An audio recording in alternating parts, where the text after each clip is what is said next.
4 থেকে 6 স্তরে হাতবদল হয়ে ইলিশের দর বাড়ে 60% পর্যন্ত, এমন তথ্য উঠে এসেছে বাংলাদেশ ট্রেড অ্যান্ড ট্যারিফ কমিশনের এক প্রতিবেদনে, যেখানে বলা হয় দাদন ব্যবসায়ী ও মধ্যস্বত্বভোগীদের দৌরাত্ম্য, সিন্ডিকেট, রপ্তানি সহ নানা কারণে বাড়ে ইলিশের দাম। ফলে ন্যায্য দাম পান না জেলেরা, চড়া মূল্য গুনতে হয় ভোক্তাদের। ইলিশের দর নিয়ন্ত্রণে 13 দফা সুপারিশ করেছে কমিশন। রঞ্জিবুল মিজানের রিপোর্ট। ওয়ালটন এখন দেশের সীমানা পেরিয়ে পৌঁছে গিয়েছে 50টিরও বেশি দেশে। ওয়ালটন, ঘরে ঘরে বিশ্বজুড়ে। ইলিশ দেশের জাতীয় মাছ, বিশ্বজুড়ে যার খ্যাতি আছে সুস্বাদের কারণে। চলতি মৌসুমে দেশের বাজারে প্রতি কেজি ইলিশ আকারভেদে বিক্রি হয়েছে 850 থেকে 3000 টাকা দরে। গেল বছরেও যা বিক্রি হয়েছে 700 থেকে 2200 টাকায়, অর্থাৎ বছর ব্যবধানে প্রতি কেজিতে দর বেড়েছে 150 থেকে 800 টাকা পর্যন্ত। পেপার পত্রিকা আমাদের যেভাবে দেখাচ্ছে যে ইলিশ মাছের দাম কিছুটা কমছে বা ওই ধরনের হচ্ছে না, মানে প্রতিটা মাছই মোটামুটি এখন ওদের পারচেজিং কস্টটাও বেশি পড়ছে, এখন আমাদেরও কিনতে হচ্ছে একটু বেশি দামে। গত সপ্তাহে বেচছি আমরা 1 কেজি মাছ বেচে 2300 টাকা, এই সপ্তাহে 2500 টাকা বেচতেছি, কেজিতে 200 টাকা বাড়তি। কেন মাছ একটু কম, নদীতে একটু কম, আর অ্যাভেলেবেল জাটকা মাছ নদীতে ভরা। বাজারে বিক্রি হয় ইলিশ ধরতে নৌকা ভেদে কত টাকা খরচ হয় তার একটি হিসাব প্রকাশ করেছে Bangladesh trade and tariff commission, যেখানে বলা হয়েছে প্রতি কেজি ইলিশ ধরতে ব্যয় হয় 471 থেকে 504 টাকা পর্যন্ত, ছোট, মাঝারি আর বড় নৌকা ভেদে।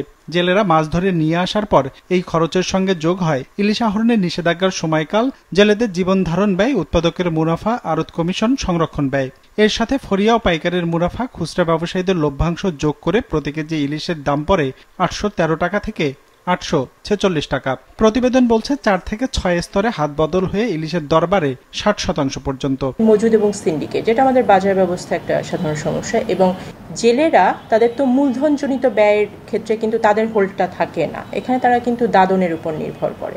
তো এখানে দাদন ব্যবসায়ীদেরও একটা রোল আছে, কিন্তু প্রাকৃতিক কারণ যেমন নদীর নাব্যতার একটা বিষয় আছে। আপনার কিন্তু আগে আপনি যেভাবে ইলিশ পেতেন বা যে অবস্থায় আমাদের নদীগুলো ছিল, সে আমাদের স্টাডিটা দেখেছে আসলে ওটাও একটা সমস্যা হিসাবে আমরা ইলিশের যে আমাদের যোগান সেখানে একটা সমস্যা হচ্ছে। ইলিশের দাম নিয়ন্ত্রণে মধ্যস্বত্বভোগীর দৌরাত্ম্য রোধে জেলেদের সমবায় সমিতি গঠনের সুপারিশ করেছে ট্যারিফ কমিশন। দেওয়া হয়েছে 13 দফা পরামর্শ, যার মধ্যে আছে বাজারের স্বচ্ছতা বৃদ্ধি ও সরবরাহ ব্যবস্থায় ধাপ কমাতে সরকারের সহযোগিতায় অনলাইন প্ল্যাটফর্ম তৈরির, মৌসুমে সরকারি উদ্যোগে বড় শহর কেন্দ্রিক বিশেষ বিপণন কেন্দ্র স্থাপনার, নিয়মিত বাজার তদারকির, সেই সাথে দাদনের দৌরাত্ম্য কমাতে জেলেদের সহজ শর্তে জামানতবিহীন ব্যাংক ঋণ ও ক্ষুদ্র ঋণ প্রদানের সুপারিশ করা হয়েছে প্রতিবেদনে।